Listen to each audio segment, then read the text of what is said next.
É, Boa noite a todos. Deu 8 horas, então iremos dar início à nossa palestra. Meu nome é Edson, estudo agronomia no IFES Campus Itapina. Faço parte também da equipe da Proagro Júnior como coordenador financeiro. O tema dessa nossa palestra é Nutrição do Morango e Tomate, realizada pelo Paulo Rogério. O Paulo possui doutorado em agronomia em uso e manejo do solo pela Universidade Centro-Oeste do Paraná. É mestre em agronomia em uso e manejo do solo pela Universidade Estadual de Ponta Grossa. É especialista em uso e manejo do solo pela Universidade Federal de Viçosa e especialista em educação e gestão ambiental pela Faculdade de Iguaçu, sendo graduado em agronomia pelo Centro de Ensino Superior de Campos Gerais. Peço por gentileza que, caso tenha alguma dúvida, utilizem a opção de levantar a mão ou enviem a mensagem no chat. Desejo a todos uma boa palestra e agora passo a palavra para o Paulo Rogério. Beleza, pessoal, estão me escutando bem? Sim. Beleza, bacana, bacana. Primeiramente, eu agradeço, então, a organização, né, pelo convite. Tá? É muito gratificante para mim, né, estar aqui nessa noite com vocês. E esse mundo, como ele nos aproximou dessa forma, né, nós temos essa possibilidade de estar próximo de vocês, dessa forma remota, que faz parte, né, e com certeza não voltará mais, né, o tempo que nós vivíamos aí há um ano e meio atrás, tá? Então, eu agradeço desde já esse convite e também o carinho que vocês tiveram durante essa organização, tá? Bom, aqui todos são alunos de agronomia, é isso? Todos são acadêmicos de agronomia. Acredito que a grande parte, ou todos, sejam, né? O foco principal, então, é discutir, né, os trabalhos que a gente desenvolve aqui na região, né? E aí eu vou apontando para vocês a região onde a gente trabalha, mas que vocês têm um potencial aí na região de vocês também enorme, né, dessa cultura que nós vamos estar trabalhando, tá? Devido ao tempo, né, que nós temos, eu resumi mais a questão para o morango, tá? Então, eu tirei um pouco o pé do tomate e trabalhei um pouco mais no morango, para que nós possamos ter um ambiente mais, uma meta, né? Ao final, uma meta estabelecida, tá? Beleza? Ok, então eu vou puxar a apresentação aqui para que nós possamos, então, ter um modelo aqui a ser seguido, tá certo? Beleza? Ok, então vamos lá. Vou puxar aqui para vocês. Eu vou apresentar na tela inteira, que aí fica melhor para que nós possamos enxergar melhor aqui. Vocês estão enxergando a apresentação? Visualizando a apresentação? Sim, Paulo. Beleza? Ok.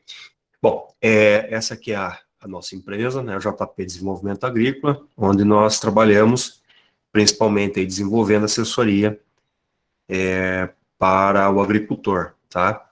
Então, hoje nós trabalhamos na região do Paraná.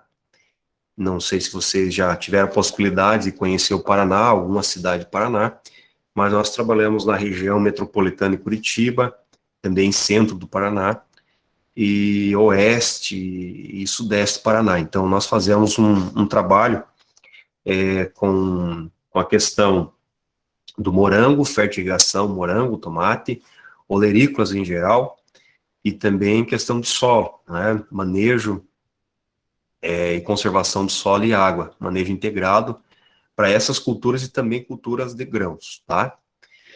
Bom, o principal foco da minha atividade é a JP, é onde que eu debruço mais o meu tempo. Também ministro aula numa universidade, né, onde sou professor lá de plantio direto, nutrição e fertilidade do solo e manejo, né?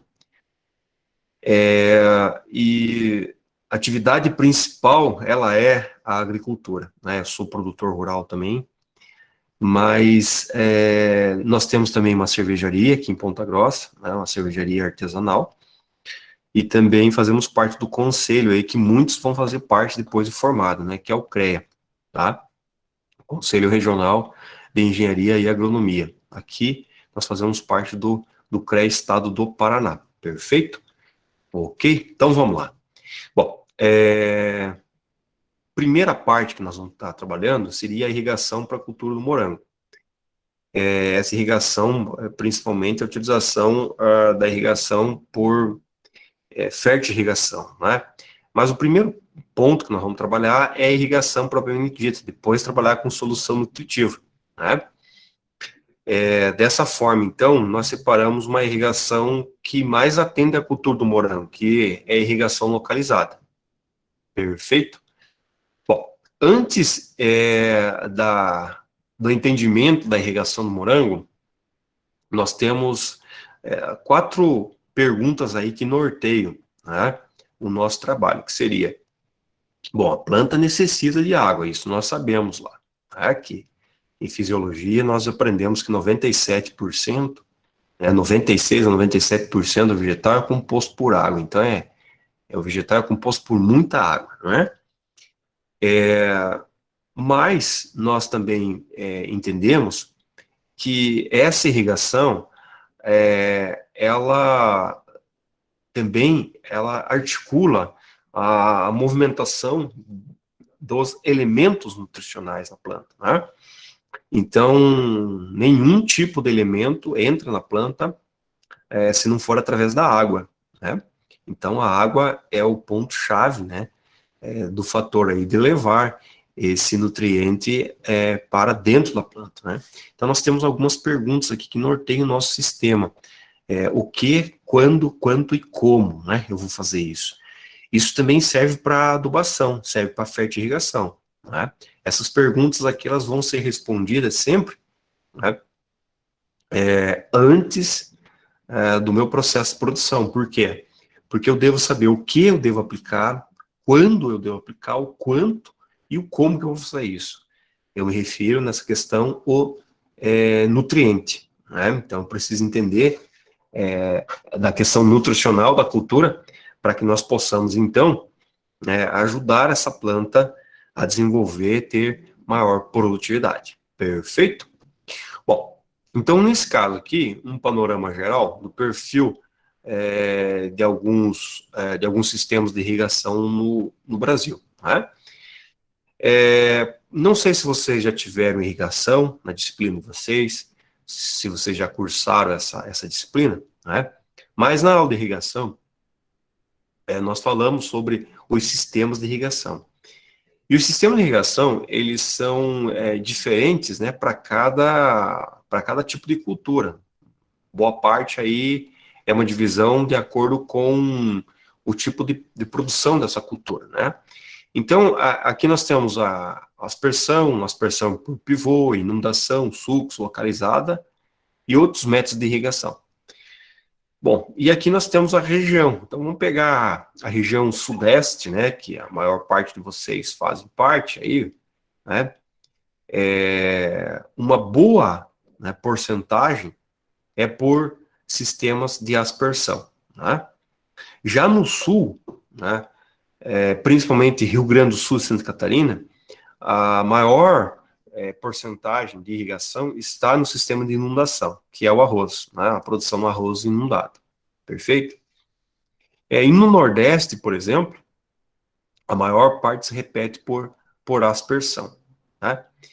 E no Centro-Oeste, né, nós temos novamente a aspersão. Então, contudo, né, a aspersão, ela é a irrigação mais utilizada, né, no Brasil, ok? Uma das mais amplamente utilizadas no Brasil.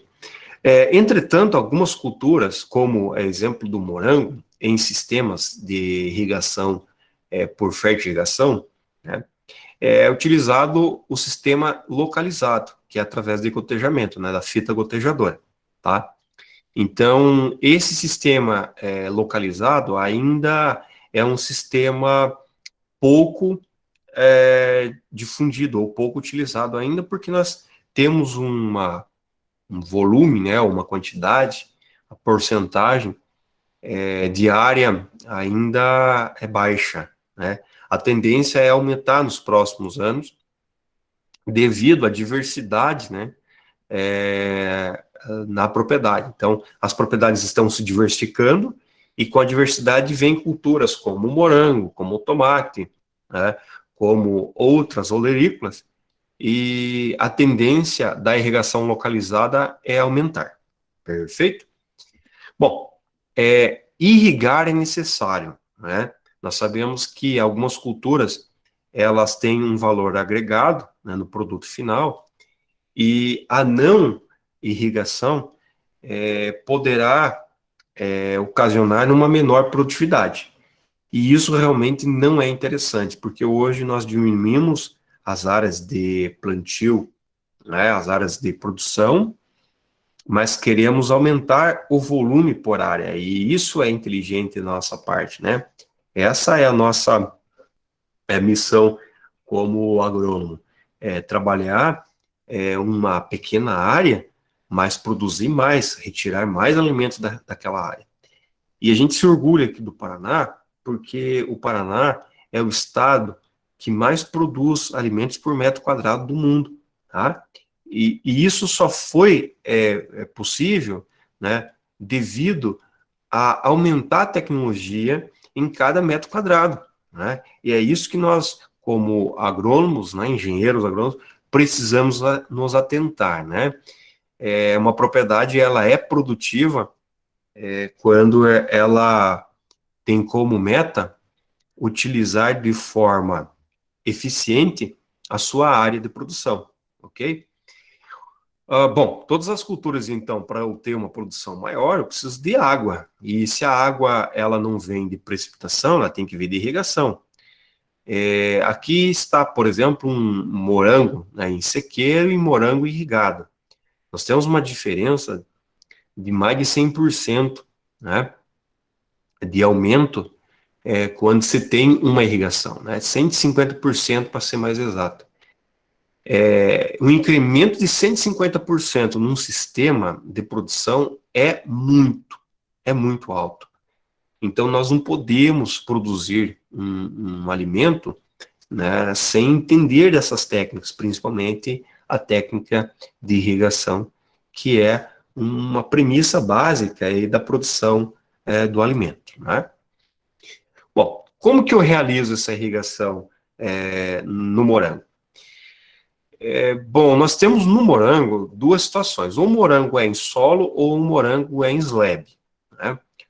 Para quem não conhece o slab, nós vamos falar sobre ele aí em alguns minutos à frente aí, tá?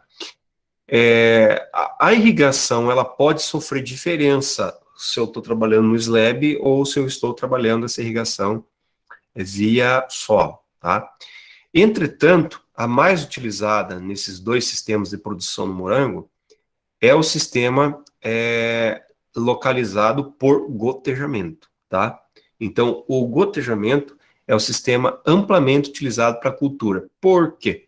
Porque a cultura do morango, ela é uma cultura sensível à água na folha, tá? Então, se eu começar a utilizar um sistema de aspersão ou microaspersão, eu vou estar simulando uma precipitação, uma chuva, onde que as gotículas de água vão estar em contato direto com a folha. E isso não é interessante, tá? A cultura do morango, ela apresenta uma alta suscetibilidade à umidade em folha. Isso vai acarretar uma incidência maior de doenças e diminuir o seu ganho produtivo e diminuir também o processo metabólico dessa planta. Então, nesse caso, nós fazemos o uso da irrigação localizada através das fitas gotejadoras ou microtubo, né? É o que a gente vai ver à frente, perfeito? Então, é por isso que essa irrigação, gotejamento, é mais utilizada para a cultura do morango, perfeito? Bom, a localizada, né, a vantagem da irrigação localizada é que eu não tenho um volume de água sendo aplicado em desperdício, né? eu tenho uma economia de energia do sistema, ok? E eu tenho uma vantagem também, porque eu posso estar colocando elementos nutricionais nessa água, porque essa água ela vai estar sob um controle condicionado aí à proximidade, né, da raiz dessa planta, né? E eu consigo controlar com mais rigor a eficiência desse sistema, como a vazão, tá? E o volume de água sendo aplicado, ok? E eu também não irrigo plantas que eu não desejo, né? Exemplo de plantas invasoras ou plantas daninhas, eu não sei qual é a, a palavra, né, que vocês usam aí na região de vocês, se é plantas daninhas ou plantas invasoras. Então, como vantagem do sistema, eu tenho algumas premissas aí de otimização, né, da produção. Eu também tenho desvantagens, né, porque sempre alguma coisa tem vantagens e desvantagens. Esse peso aqui, quem deve decidir é sempre o agricultor junto com o engenheiro, tá? A desvantagem do sistema é que eu tenho alguns problemas relacionados a entupimento, tá? Da tubulação. Entretanto, eu tenho agentes filtrantes para isso, né? Uma outra desvantagem que exige um tratamento de água, né? Pode ser que a água que eu vá utilizar, ela não seja adequada para o meu sistema, então tem que tratar previamente.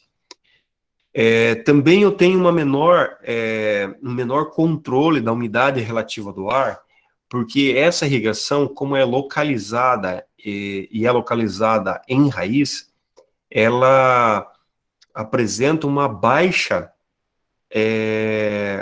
relação no aumento da umidade relativa do ar, tá? Então eu não tenho como aumentar essa umidade relativa do ar em decorrência aí a uma utilização da água direto na raiz, tá?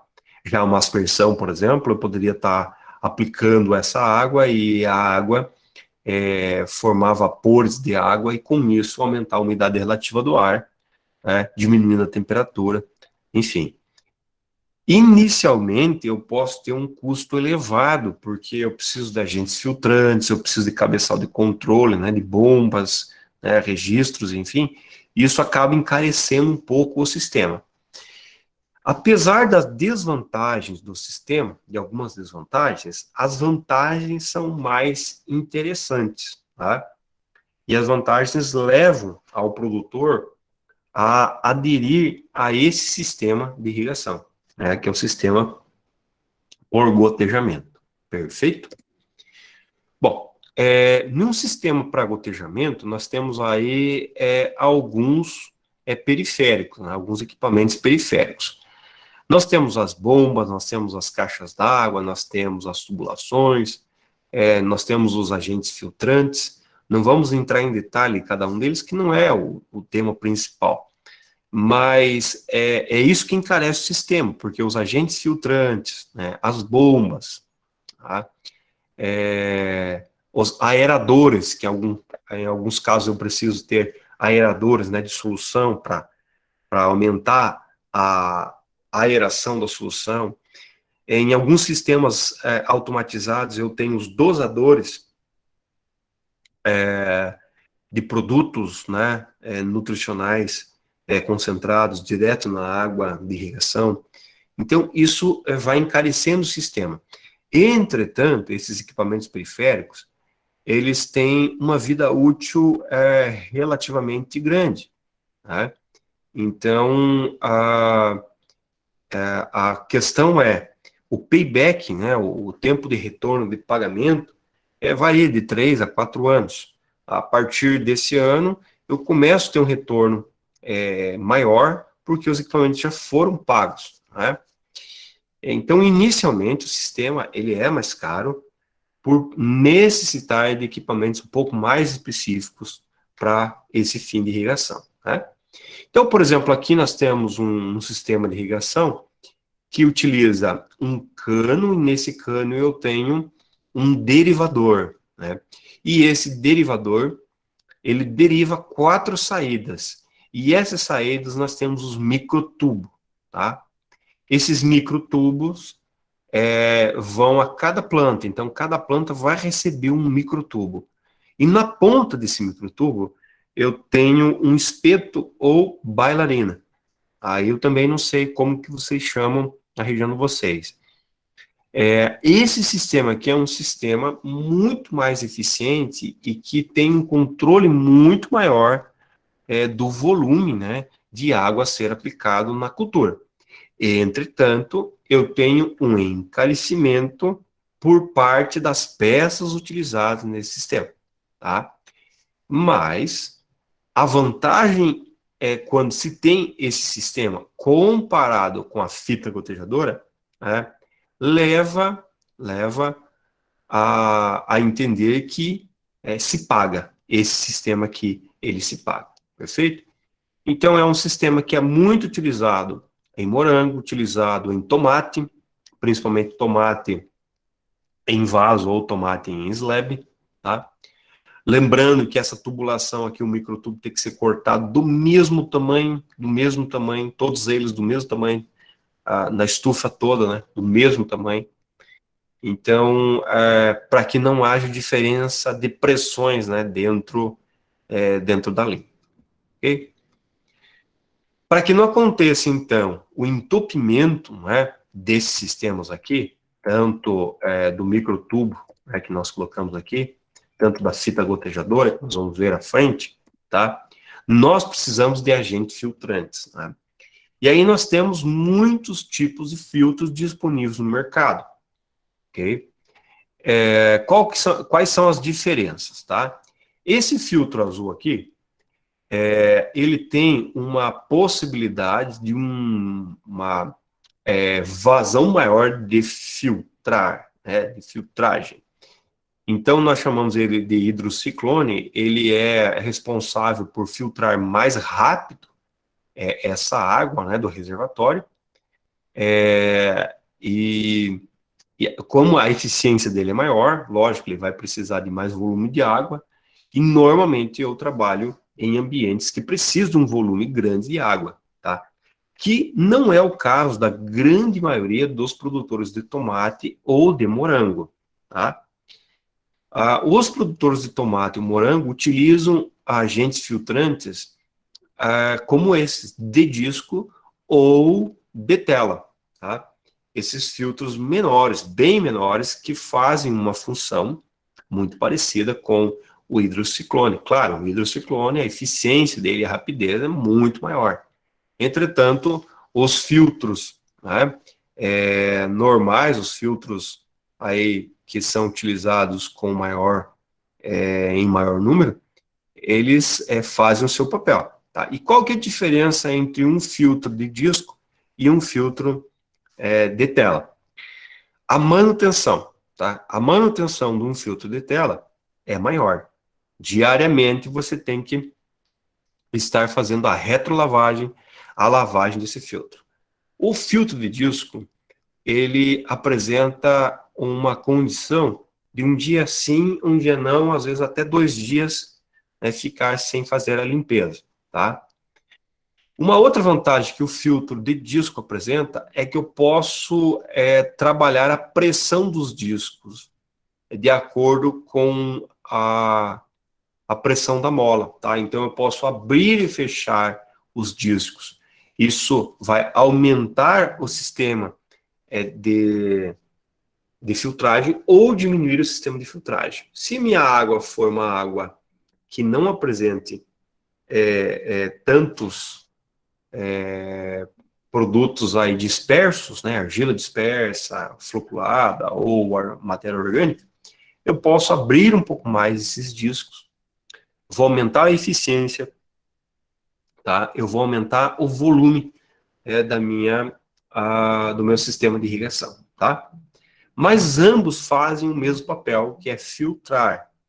Tá? Entretanto, uma diferença básica seria a manutenção de um do outro, que são sistemas diferentes. E aí, nós temos tamanhos diferentes, né, por vazão. Então, nós temos vazões diferentes de cada filtro desse, que deve ser adquirido de acordo com a vazão da tua tubulação principal, né? Então, aqui nós temos esse cabeçal de controle, que seria a bomba, seria as caixas d'água, seria os filtros, né? E nós temos uma linha principal, né? Essa linha principal vai derivar em linhas secundárias, né? Então, aqui, por exemplo, eu tenho uma linha secundária. E essa linha secundária, ela vai derivar em uma linha de derivação, que nós chamamos, tá? E a linha de derivação, por consequência, vai passar por uma linha lateral, e a linha lateral vai passar para os emissores, que são os gotejadores. Então, normalmente, um sistema de irrigação por gotejamento funciona desta forma, né? Linha principal, linha secundária, linha de derivação, linha lateral e emissores. Então, basicamente funciona dessa forma. Nós podemos, então, setorizar. Aqui, nós temos 4 setores, tá? Esses 4 setores são formados aí por 3 linhas. Cada setor tem 3 linhas, né, nesse caso. Então, eu posso irrigar o primeiro setor, depois o segundo, depois o terceiro, depois o quarto, e assim por diante. Eu posso irrigar todos os setores se a bomba, né, apresentar um volume, uma vazão adequada, tá? Mas uma vantagem de trabalhar com setores é que eu posso, então, fechar ou abrir o setor que eu quero fazer a fertirrigação, tá? Então, parece óbvio e parece tão simples, mas isso no campo faz uma diferença muito grande se você trabalhar com sistemas de setorização, perfeito? Que aí nós temos uma autonomia, né, no processo aí de produção, tá? Nós temos autonomia no processo de irrigação para a produção, tá? Aqui nós temos um dosador, que seria um dosador de nutriente na água. Então, aqui, essa água, esse nutriente, né, ele está sendo dosado na água. Então, por exemplo, a cada 100 litros que passa pela tubulação, 1 litro de adubo concentrado é dosado na água. Então, uma relação, né, de 100 para 1, tá? Isso é muito utilizado em sistemas de fertirrigação, esse sistema de dosador. Esse sistema de dosador ele pode ser manual, pode ser automático. Existem vários tipos de dosadores. O Venturi, que é o mais utilizado, que pode fazer na própria propriedade. Ele não tem uma ferição tão fina assim, né, o Venturi, mas temos condições de utilizar. E os dosadores automáticos, né, que a gente programa a dosagem, né, do produto que a gente quer. Por exemplo, cada 100 litros que passem por aqui precisa estar distribuído nesses 100 litros 1 litro de solução concentrada. Então, ele vai fazer isso, né, automaticamente, uma vez que você entrar com essa programação. Perfeito? Ok? Bom, os dosadores aqui, eles dependem aí do investimento inicial, né? Porque nem toda propriedade tem um investimento inicial para comprar esses dosadores, tá? Eles são caros, né? Esses dosadores, eles são caros. Se há necessidade de precisão, né? Às vezes você está irrigando, mas não há necessidade de tanta precisão assim. Então você pode trabalhar com um outro tipo de dosador, né? Menor mão de obra, né? Eu tenho uma eficiência no processo, eu tenho uma agilidade nesse processo, porque eu não preciso ficar ao lado do sistema para abrir e fechar a válvula. O próprio sistema vai fazer isso para mim, tá? Nós temos um menor erro, porque uma vez que eu programo esse sistema, tá, o sistema ele vai dosar exatamente e corretamente. Então, dessa forma, há uma diminuição de possíveis erros aí que possam serem causados, né, pelo manuseio. Perfeito? Bom, Normalmente, nós utilizamos esses dosadores, tá? Quando eu utilizo soluções concentradas. O que seria uma solução concentrada? Seria eu fazer um produto, né, para utilizar isso em diluição, né? Produto diluído. Então, nessas caixas, por exemplo, eu poderia ter dois tipos de adubos, né? Um adubo A e um adubo B. Esse adubo A, ele é concentrado 100 vezes. Então, quer dizer que cada 100 litros que passa pela tubulação, precisa entrar 1 litro do adubo. E aqui é a mesma coisa, tá? Então, os dosadores aqui vão fazer esse serviço aqui na propriedade, tá? Existe, então, um sistema de armazenamento, né, da água para que isso aconteça.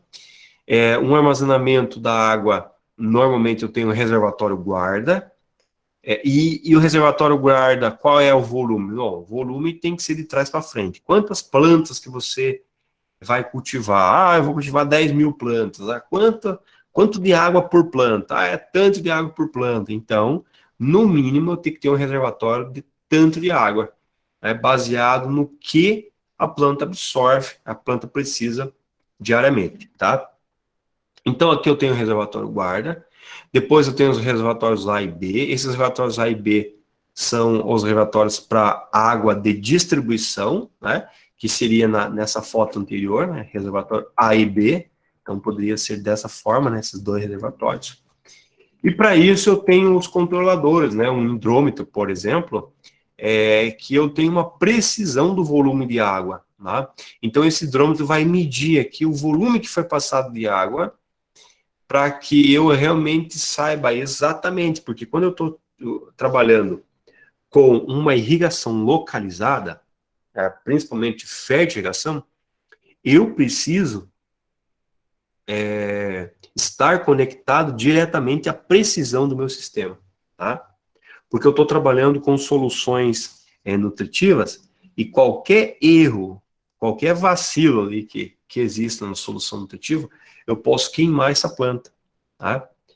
Eu posso acabar com a minha lavoura, tá?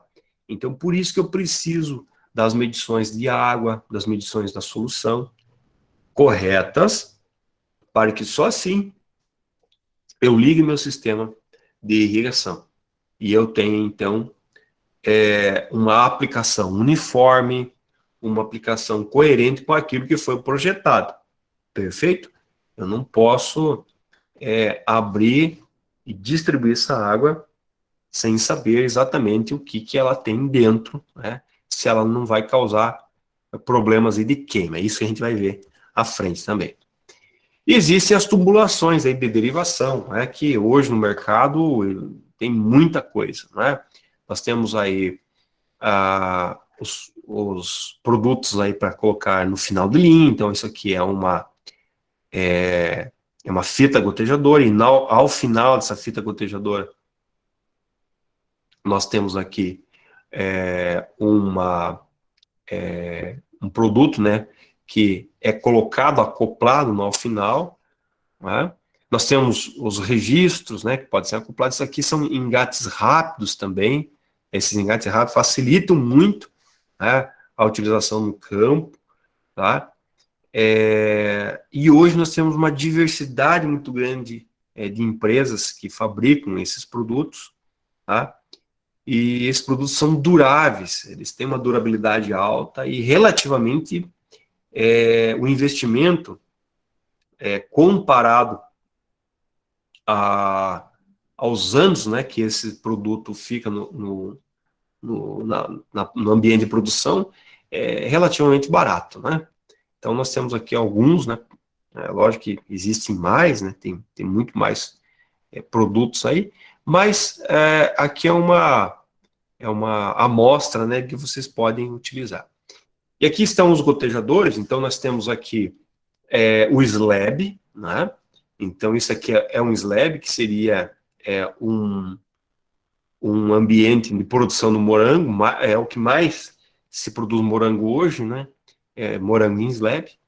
Ele tem um substrato dentro, né, dessa bolsa, né? Normalmente de 1,40 a 1,60 o tamanho dessa bolsa, tá? Então, plantas de morango aí, 6 plantas, né, 6 no máximo, 7 plantas em 1,60 m. Essa tubulação ela vai passar por dentro do slab, né? E nessa tubulação aqui, nessa fita, ela vai apresentar esse tipo de gotejador aqui, né? Nessa foto da extrema direita aqui. Então, esse gotejador aqui, o gotejador sempre tem que ficar para cima, sempre para cima. Nunca o gotejador para baixo. O gotejador para baixo é de fácil entupimento. Então, o gotejador sempre tem que ficar para cima. Gotejar para cima, ele vai gotejar e isso vai escorrer e vai cair no solo ou no substrato, tá? Então, esse gotejador aqui, ele já vem acoplado na fita gotejadora, tá?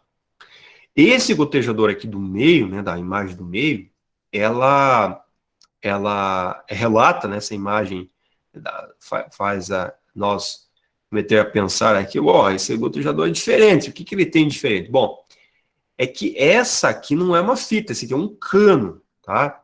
A durabilidade é maior, só que é mais caro o investimento inicial. Entretanto, esse sistema aqui é um sistema que, para algumas culturas, funciona melhor, né? Porque nós temos condição de trabalhar com um botão gotejador, que é esse aqui, tá? Com volumes maiores, né? Nós temos aí gotejadores que chegam a 12 litros por hora, né? Quanto que em fita gotejadora, de 2 a 4, até no máximo 6 litros hora, tá? E aqui não, aqui eu tenho o dobro, né, de litros hora.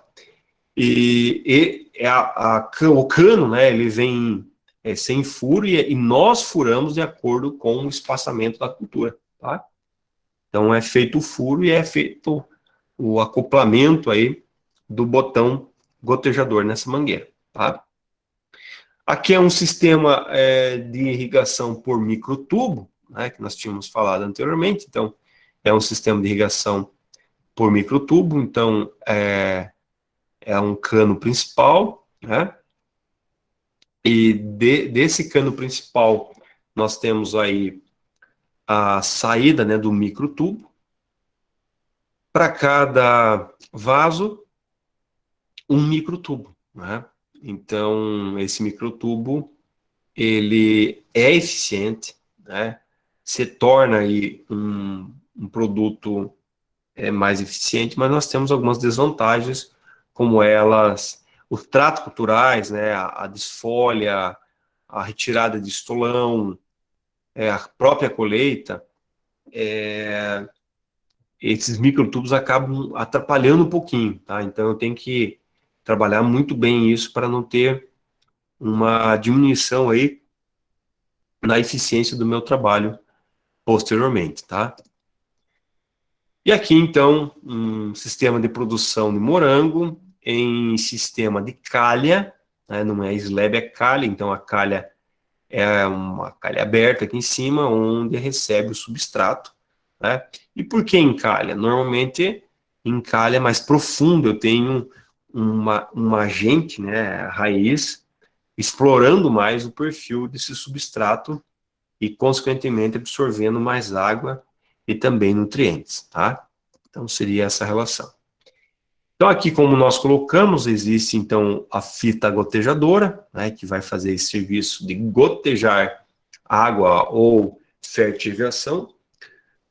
Os orifícios, né, dessa fita gotejadora, ela fica lateralmente do morango, né, da planta do morango, por exemplo. Não fica diretamente caindo na planta do morango, tá? Tem que tomar esse cuidado quando for fazer a instalação dessas fitas, tá? E aqui, por exemplo, nós temos 2 caixas d'água, onde nós temos 2 soluções concentradas, né? Ou não concentradas, enfim. E aqui a planta, né, de morango, onde vai receber essa solução aí, tá? Através do bombeamento dessa solução para a fita gotejadora, tá?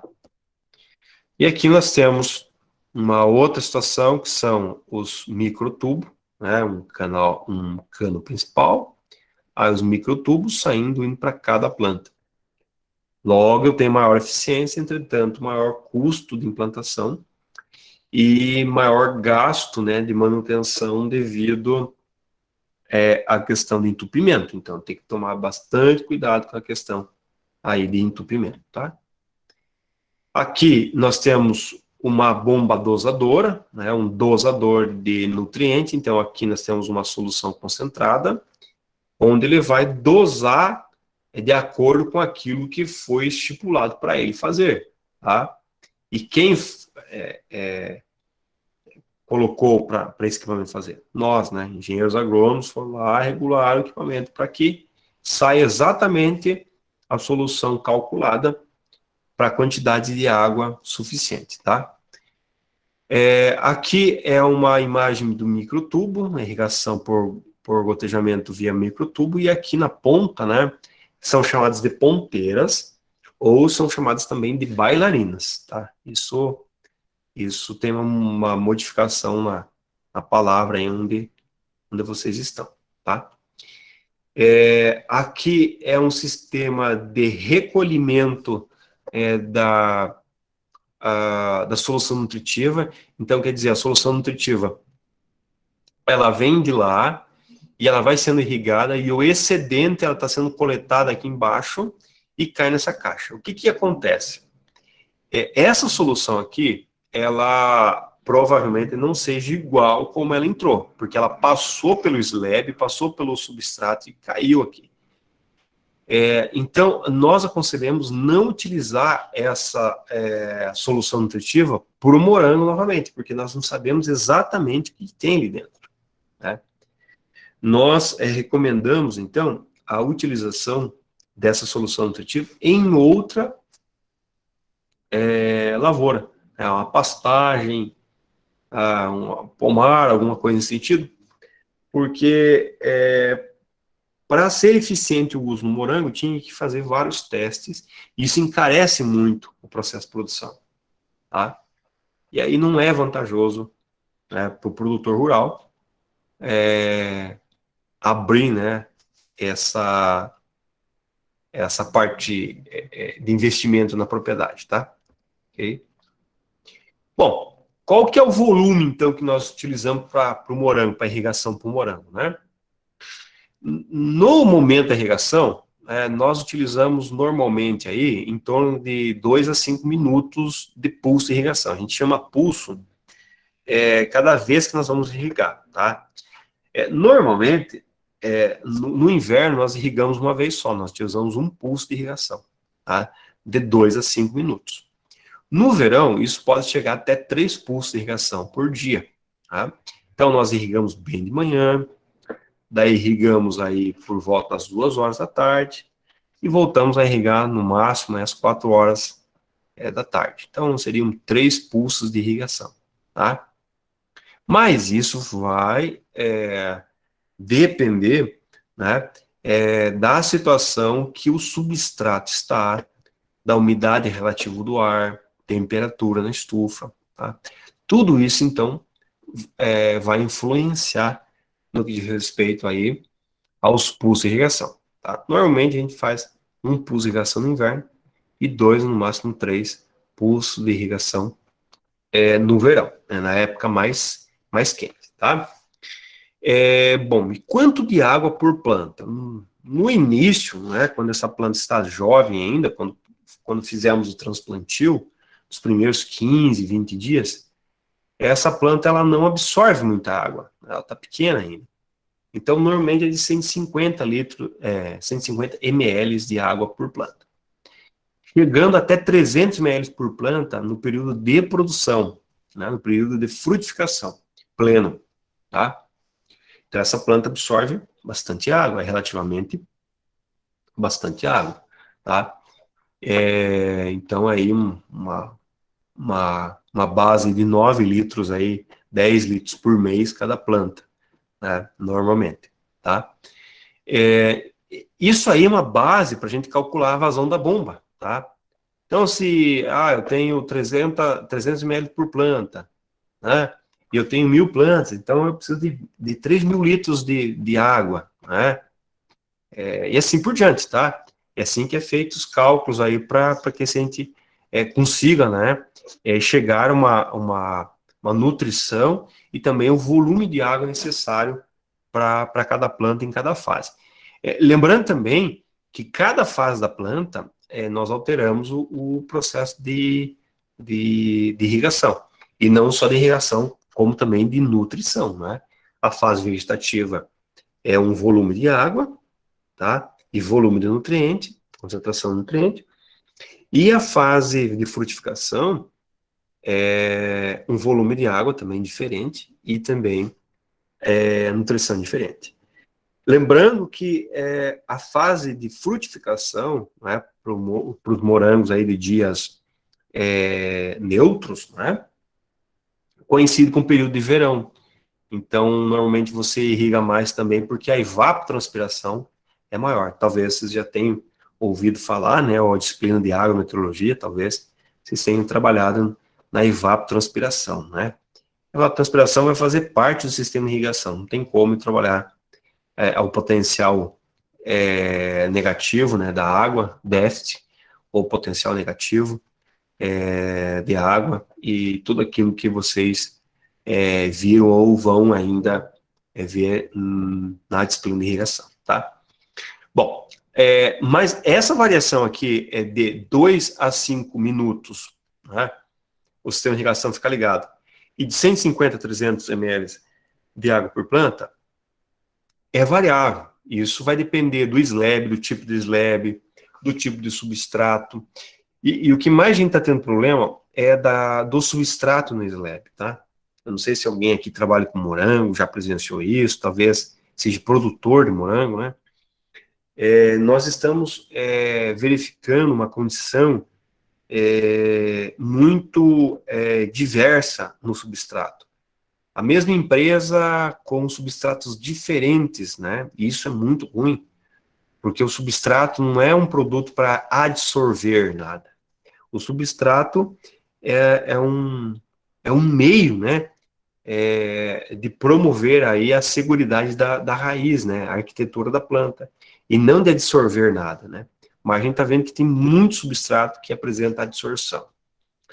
Isso também vai variar da temperatura da estufa, né, do ambiente protegido, da umidade, da cultivar e das fases da cultura. Então, isso aqui pode variar os tempos, né, os pulsos de irrigação e também o volume, né. E também os sais, né, que são os adubos, a condutividade eletrolítica, o pH da solução, né, que na verdade aqui seria no encontro de nutrição, né, à frente que a gente vai ter, né, nos slides à frente que a gente vai trabalhar a questão da nutrição, perfeito?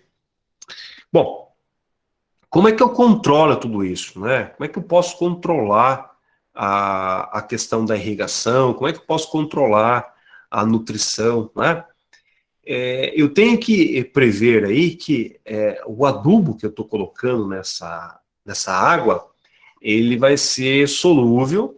E o que eu estou colocando ali dentro? Será que esse adubo é o suficiente? Será que esse adubo não vai queimar a planta? Será que esse adubo ele vai proporcionar um ganho de produção?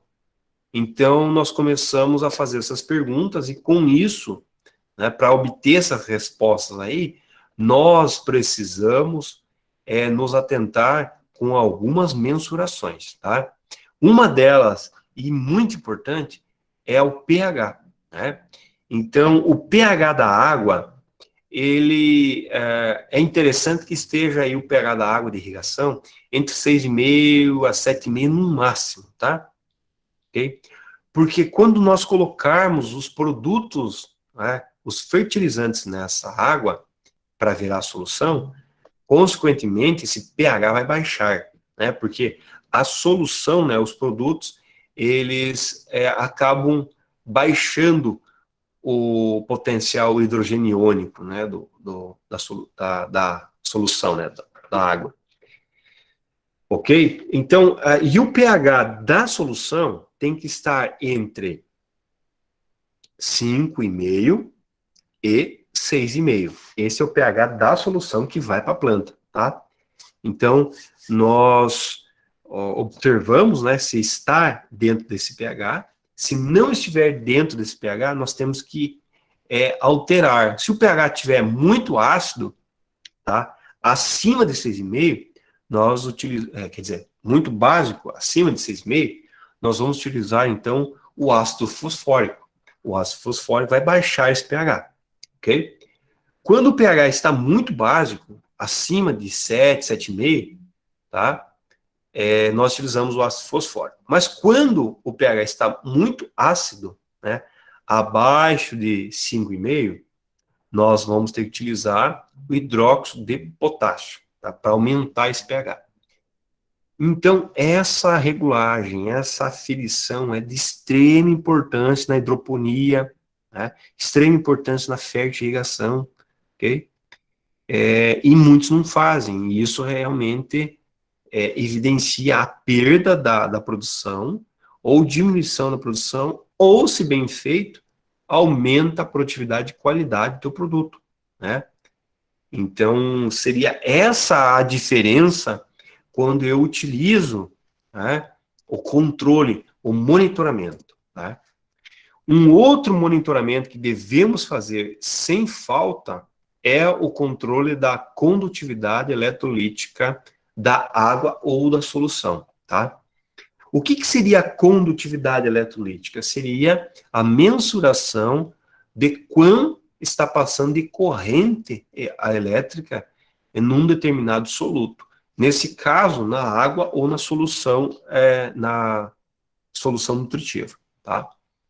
Bom, quanto mais sal tiver na água, mais passa corrente, maior seria a condutividade eletrolítica. Tá? Uma água do mar, por exemplo, tem uma condutividade eletrolítica bem maior do que uma água de um açude, de um rio, de um lago. Tá? Por quê? Porque na água do mar estão presentes sais, principalmente o sódio. No caso de uma solução nutritiva, os sais presentes, né, dessa solução, principalmente são o potássio, né, o nitrogênio, o cálcio, o magnésio, que podem aumentar aí, que vão aumentar a condutividade eletrolítica, tá? Então, a presença desses produtos aumenta a condutividade eletrolítica. O morango, ele trabalha, né, ou ele é importante que a gente mensure essa condutividade entre 1 e 2 a no máximo 1 e 6, tá? Milisiemens, né? A unidade que a gente utiliza de medição, milisiemens. Esse equipamento, então, aí que está na imagem, né? É um equipamento que trabalha com milisiemens. Nós temos outros equipamentos que trabalham com microsiemens e também com ppm, tá? O mais indicado para vocês trabalharem é com milisiemens, que a maior facilidade aí de encontrar trabalhos e também resultados para corroborar ou não com o diagnóstico que você está fazendo, tá? Bom, uma outra situação é utilizar de equipamentos, né, diretos, de mensuração direta. Por exemplo, aqui está um vaso, a utilização, um vaso de tomate, né, a utilização do equipamento onde mede a umidade relativa desse solo, o pH também que esse solo apresenta, né? Então, são alguns equipamentos que você pode fazer essa mensuração imediata no solo, né? Um termohigrômetro, né? Aí, então, está um termohigrômetro, ele funciona na base das temperaturas, então eu vou verificar a temperatura máxima e mínima, e também a umidade relativa do ar. Então, no ambiente de cultivo protegido, uma estufa, isso é muito importante, né? Eu trabalhar com a mensuração da umidade relativa do ar, porque se a umidade estiver muito baixa, eu vou ligar o sistema de nebulização, né, dentro desse ambiente. E a nebulização, então, vai fazer com que aumente a umidade relativa do ar, tá? Sem molhar a planta do morango, porque o morango ele é muito suscetível a doenças em condições de molhamento de folha, tá? Outros equipamentos que nós podemos utilizar para fazer essa mensuração é um extrator de solução de solo, tá? Cujo qual, depois de uma irrigação, eu extraio o que está na solução do substrato do solo, através da seringa, e aí eu faço a mensuração do pH, eu faço a mensuração também do EC, para eu sempre estar evidenciando ali, estar observando, né, ver se está dentro dos parâmetros. Um outro equipamento é o da Irrigás, né, que é um equipamento que tem uma ponta de cerâmica, não dá para enxergar aqui nessa imagem, mas ela está enterrada aqui no slab, e funciona para auxiliar se precisa de irrigar ou não, né, se o slab, né, se o substrato está úmido ou não, tá? Então é bem interessante, bem bacana, é um produto aí fácil de utilizar, são produtos aí fáceis de utilizar, mas que realmente apresentam um resultado muito interessante no dia a dia para a produção, né, para uma maior produção de qualidade, tá? Um outro sistema é o de final de linha, então eu sempre, nos nossos clientes, nós colocamos esse sistema de filtro, não é, de final de linha, e também que diminui aqui a pressão, iguala as pressões, então isso sempre no final da linha nós colocamos quando há uma baixa pressão no sistema, ele abre, e quando a pressão aumenta, estabiliza, ele fecha, e o sistema iguala então a pressão, e saem todos os gotejadores, né, de uma maneira mais uniforme, tá? Aqui é um outro equipamento que nós trabalhamos bastante, não sei se vocês já trabalharam com esse equipamento, é o tensiômetro. Ele mede a tensão de água no solo. Aqui, por exemplo, nesse exemplo, ele está com uma tensão aí aproximadamente aí 16, 15 quilopascal. O que significa? A planta de morango trabalha de 10 a 20, então, enquanto esse ponteiro está entre 10 a 20, a planta consegue absorver a água que está presente no solo. A partir de 20 kPa, a planta não consegue mais absorver a água do solo, porque ela precisa de uma força maior do que aquilo que ela tem, tá? Então, um equipamento também muito versátil, muito interessante para utilização, para verificação, né, da condição, se o solo está úmido ou não, né, se não apresenta essa umidade ou não, perfeito? É um equipamento que fica na lavoura, né, fica ad eterno lá na lavoura, você vai só verificando a condição aqui de observação, né, ele fica lá na lavoura, e é muito versátil, né. Aqui está, então, a aplicação no tomate, em lavoura campo aberto, tá? A verificação, né, do processo de irrigação. Normalmente utiliza dois, né, um para saber se precisa irrigar e outro para saber se pode parar de irrigar. O de 15 centímetros a gente fala, olha, irriga, e o de 30 centímetros ele monitora se para de irrigar. Aqui um sistema em hidroponia, um sistema de arrefecimento, tá, em hidroponia, porque a hidroponia, o líquido, né, ele é sempre constante, ele está sempre em movimento, e esse movimento tem um atrito, e esse atrito causa o aquecimento, né? Então, se esse aquecimento for maior do que 25 a 30 graus, precisa diminuir a temperatura dessa solução, tá? Eu preciso de um equipamento aí que nós chamamos aí de placa trocador de calor, que é um chiller, né? E nesse caso, o motor, né, que é muito parecido com o ar-condicionado, vai emitir, então, um gás gelado que vai passar por uma serpentina e vai gelar a solução nutritiva que está passando e, por consequência disso, a planta absorve mais. Então, de regra geral, a gente utiliza a solução nutritiva de 20 e 25 graus, tá? Passando disso, a gente liga o equipamento, tá? Aqui, uma outra imagem. Aqui está o Ventura que eu falei para vocês. Esse Ventura aqui, essa parte preta aqui, é onde que, através desse cano, ele pode sugar uma solução nutritiva concentrada. E nós fazemos aqui, então, a calibragem, né, de quanto que ele vai sugar, né, por exemplo, naquele exemplo que foi dado, 1 litro a cada 100 litros de água. Então, é importante, né, que a gente perceba, né, que esses equipamentos às vezes fazem uma diferença muito grande, tá? Aqui é um sistema automatizado, né, semi-automatizado, onde nós temos aí as bombas, as solenoides, né, que são os registros automáticos, vamos dizer assim, tá?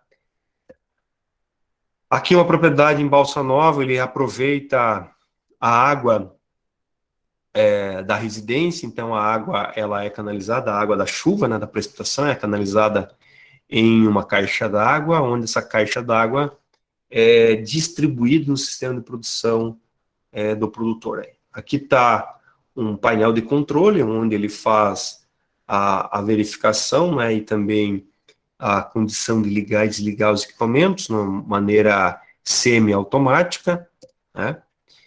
E aqui seria um painel de controle automatizado da Mandiang, que é a maior empresa de irrigação do mundo hoje, né? É uma empresa de Israel, né? Ela é uma das maiores empresas no segmento aí de irrigação do mundo, né? Então, se fala em irrigação, se fala em Nandian, seria a precursora de tudo isso. Então, aqui está um painel de controle, né? Onde nós temos o controlador automático, né, as bombas, os filtros, né, os injetores, né, de solução nutritiva. Então, é um sistema completo, lógico, é um sistema bem mais seguro, vantajoso, mas é um sistema muito caro e, para isso, precisa de uma produção maior, né? Aqui está uma amostra, né, das fitas gotejadoras, como que é o gotejo dentro. Ele não é tão simples assim, né, ele tem um anti-entupimento aqui, as mangueiras, as fitas gotejadoras, elas têm essa característica, né, de ter essa preocupação para que não haja entupimento, né. Aqui um sistema injetor portátil, né, onde eu posso estar trabalhando com injeções de nutrientes na água, né, na fertigação, portátil, então eu posso estar levando para um lado para o outro. Um outro sistema da Heimbird, que também é uma empresa muito conhecida no mercado brasileiro, né, de fertirrigação, de sistemas de irrigação, onde eu posso automatizar, dizer assim, olha, quando chegar nessa temperatura e nessa umidade, liga-se a nebulização, tá? Quando chegar nessa umidade, temperatura, desliga a nebulização. Quando chegar nessa umidade do solo ou substrato, liga o sistema de irrigação. Quando chegar nessa outra unidade, desliga. E assim por diante. Então, um sistema automatizado de irrigação, né? Hoje nós temos uma facilidade muito grande em sistemas de irrigação, tá? Aqui as bombas injetoras individuais, né, para o processo de produção de tomate, tá? Tudo individual, as linhas individuais, então eu posso ter cultivares, né, diferentes em áreas diferentes, né, então eu posso mandar aí soluções nutritivas diferentes, tá? Aqui um sistema, né, de limpeza do filtro, retrolavagem, quem estava fazendo, né? Aqui um sistema de distribuição, né, do sistema de irrigação em uma nova estufa aí de morango. Aqui uma observação, né, da fita gotejadora e do gotejo, por dentro, né, que nós mostramos agora há pouco, né, a válvula aqui anti-entupimento, né, para que não seja tão fácil o entupimento. Aqui um sistema de a indução, né, injeção de soluções nutritivas, tanque A e tanque B. Aqui é um sistema de captação do final de linha, então, final de linha chega aqui até estabilizar a pressão, ele vai deixar a água fluir, mas aqui ele capta essa água e manda para uma outra tubulação, né? É um zelo que o agricultor tem, então isso aqui é bem interessante. Os sistemas aqui de controle, né, dos registros, isso é muito importante no início, porque você tem autonomia, né, do processo. Aqui um outro processo de autonomia, né, de segurança, de registro, para que você tenha setorização, né, do processo, para que você tenha resultados bons, né, morangos aí bons, né, a nossa ênfase aqui está sendo morango, né. Mas nós temos outros monitoramentos, né? Nós temos um monitoramento de clima em tempo real, né? Que pode ser analisado pelo celular, controlado pelo celular. Isso é muito utilizado nas videiras aqui no sul, né? Santa Catarina, Rio Grande do Sul. Nós temos um trabalho na Adega Valduga, não sei se alguém conhece, em Bento Gonçalves, no Rio Grande do Sul, né? Que nós trabalhamos. E agora a gente vai falar um pouquinho de nutrição. Eu sei que está sendo um pouquinho cansativo, né? A gente vai falar um pouquinho de nutrição do morango. A gente falou da irrigação e agora a nutrição é o produto, né, adubo colocado na água, misturado tudo e mandado para o morango, né? As perguntas são as mesmas, né, norteadoras. Uma coisa importante na nutrição que a gente tem que falar é a questão desse quebra-cabeça, né? A nutrição é uma quebra-cabeça, é um quebra-cabeça. Então nós precisamos unir essas peças, tá?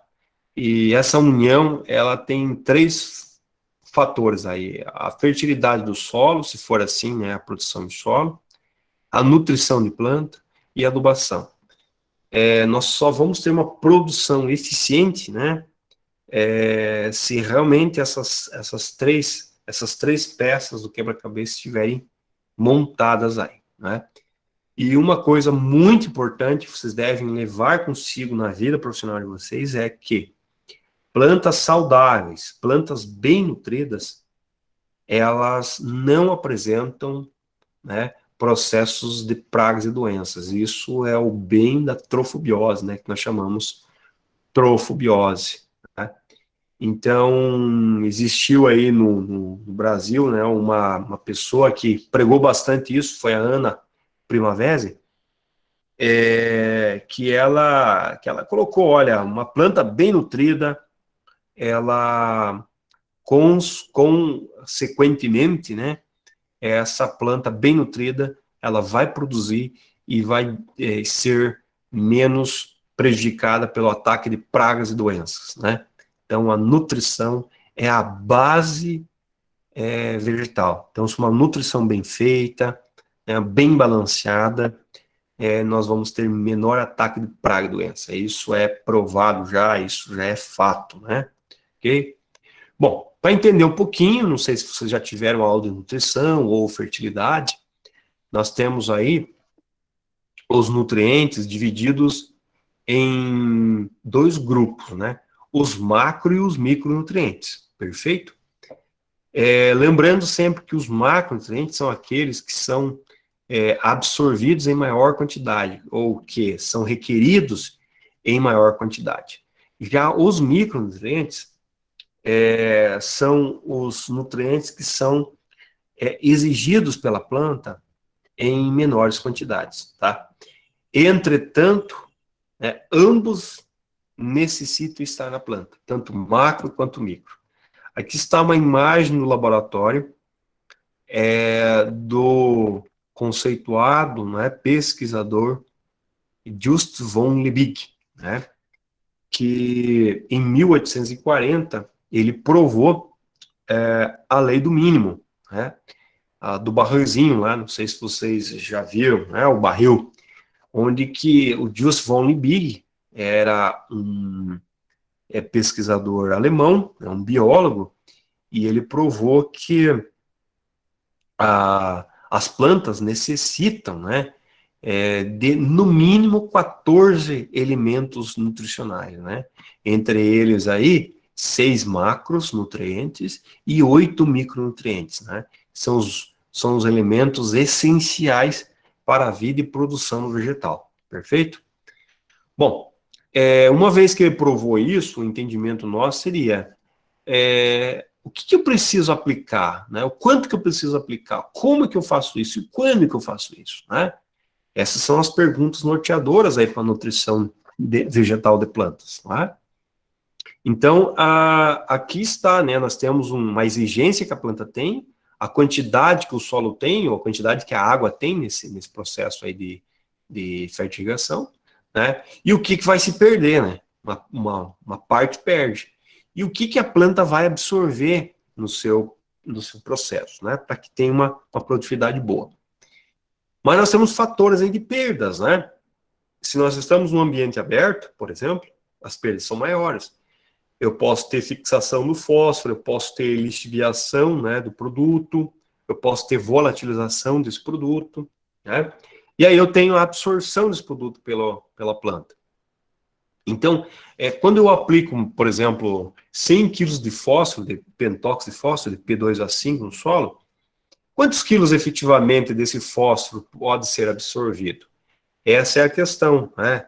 Quanto que desse fósforo vai ficar absorvido ao solo, né? Quanto que ficará disponível à planta? Essas perguntas que norteiam nosso trabalho, né, no dia a dia, tá? E aqui nós temos uma situação seguinte, que vamos pensar que 92% dos nutrientes que as plantas precisam estão disponíveis na natureza, que é o carbono, oxigênio e hidrogênio. Então, só restam aí 8% para que nós façamos a aplicação. E desses 8%, 7% são os macro, NPK, cálcio, magnésio e enxofre. E o restante, né, são micro, que aí nós temos o ferro, o zinco, o boro, o cobre, o molibdênio, o cloro, o níquel, né, que não está aqui, né, mas que formam 1%. E esse 1% que é o mais difícil, o mais complicado, que normalmente é a maior probabilidade de erro, né? Mas por que há esse erro aqui? Por que é tão difícil? Pelo fato da interação com o pH, né? O pH do solo influencia diretamente na disponibilidade de nutrientes às plantas, né? Não quer dizer que o pH altere o volume, a concentração do elemento no solo. Não, ele apenas vai abrir portas para esse elemento ficar livre, para a planta conseguir absorver, né? Então nós temos aqui essa figura de Malavolta, né? Eurípides Malavolta. Eu tive aula com o Eurípides já morreu, né, em 2009, 2010, se não me engano, mas ele foi o professor aí da Exalc, e ele foi um dos mestres no que diz respeito à nutrição mineral aí de plantas e também fertilidade do solo. Ele deixou um legado muito, muito bacana. E um deles foi esse, né? A interação que o pH do solo tem com a disponibilidade dos nutrientes, né? Então isso é muito bacana, muito interessante. E por que é tão interessante aqui no Brasil? Porque o Brasil apresenta um pH muito baixo, pH muito ácido, né? pH muito ácido. E em pH ácido, a maior parte dos nutrientes no solo estão indisponíveis devido às cargas, né? Então, lembrando lá, né, se o pH do solo está muito ácido, as cargas são positivas. Se o pH está básico, tem mais cargas negativas, tá? E aqui, então, corrobora com a figura de uma volta, né? Então, em pH 4.5, por exemplo, aqui, o nitrogênio está disponível 20% apenas. Em pH de 6.5, 100% do nitrogênio está disponível. Então, veja só a diferença que faz de 4.5 para 6.5, né? Então, a diferença grande aí de disponibilidade, tá?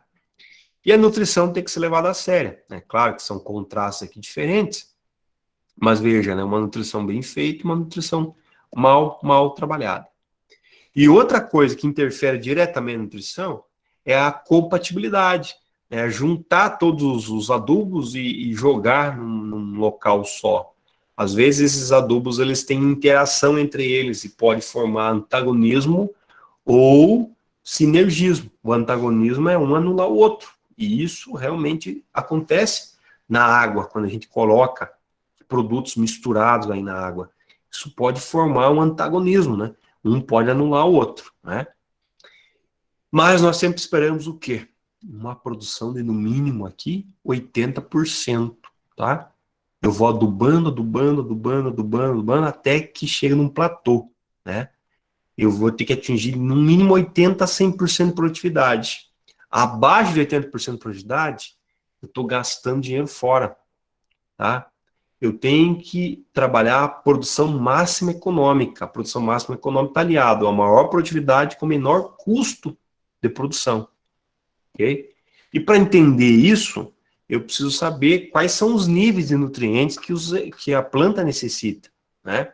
Então, a planta vai necessitar de quantos nutrientes? Por exemplo, está aí, ó. A planta de morango necessita disso nutriente. Aí uma análise foliar. Então, ela precisa, né, de nitrogênio, no mínimo 15 gramas por quilo. De fósforo, no mínimo 2. Potássio, no mínimo 20. Né, e assim por diante.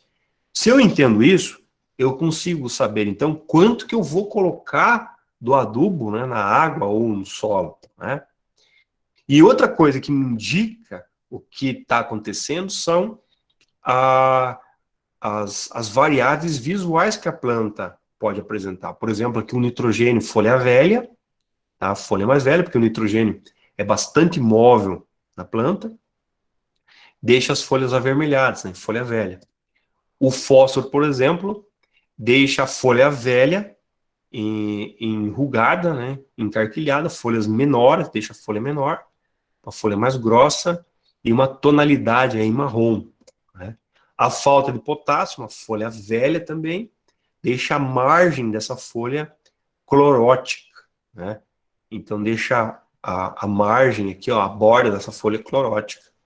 A falta de cálcio é nas folhas novas, folhas encarquilhadas, folhas quebradiças, né? Porque o cálcio é pouco móvel na planta, então ele vai deixar a folha quebradiça, né? Uma folha enrolada. O magnésio, as folhas velhas, pigmentadas, né? Cloróticas, né? Cheias desses pigmentos intranervuras, né?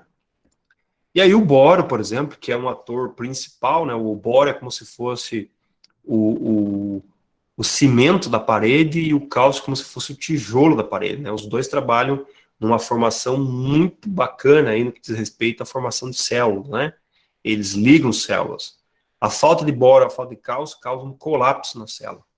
Então a célula colapsada faz com que haja esses lóculos, né? Na fruta. A fruta não desenvolve, fica torta, tá? E aí nós temos sintomas de falta de cobre, né? Falta de manganês, falta de molibdênio, falta do zinco, né? Não vamos entrar nesses detalhes, mas as plantas nos avisam, né? Quando está faltando algo. E aí nós podemos alterar a adubação no meio do caminho para que nós, então, tenhamos uma boa produção.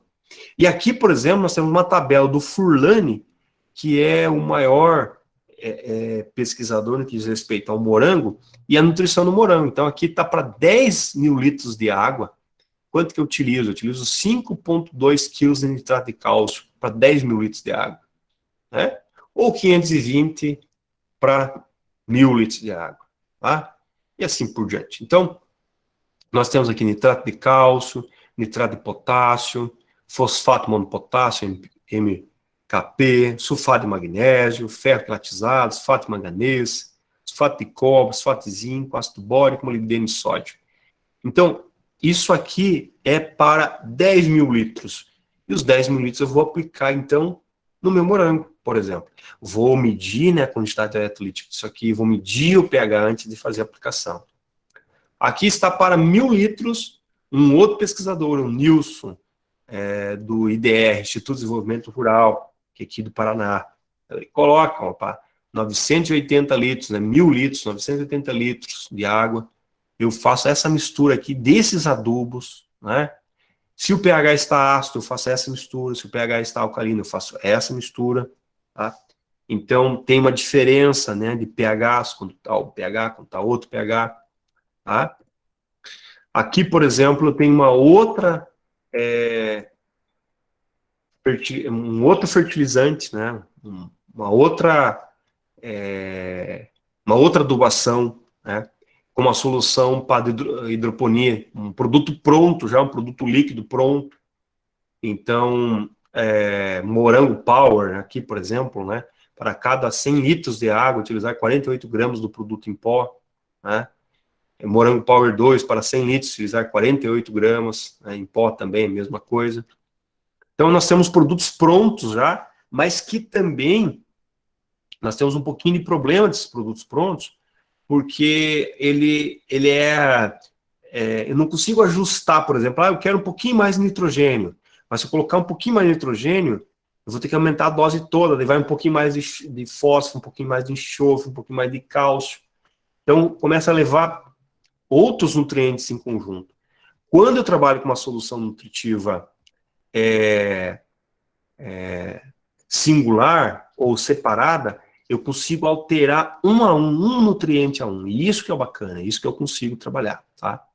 Aqui uma outra solução nutritiva para morango, né? Poder do morango vermelho, aqui é uma invenção, né? Poder do morango vermelho, poder do morango vermelho 2, né? Então, isso aqui vem junto num adubo só. Então, quer dizer, se eu aumento o produto, eu vou aumentar todos de uma vez só. Isso aqui não é interessante, porque às vezes eu não quero aumentar o fósforo, eu quero aumentar só o nitrogênio. E aí eu não consigo fazer isso, né? Ok?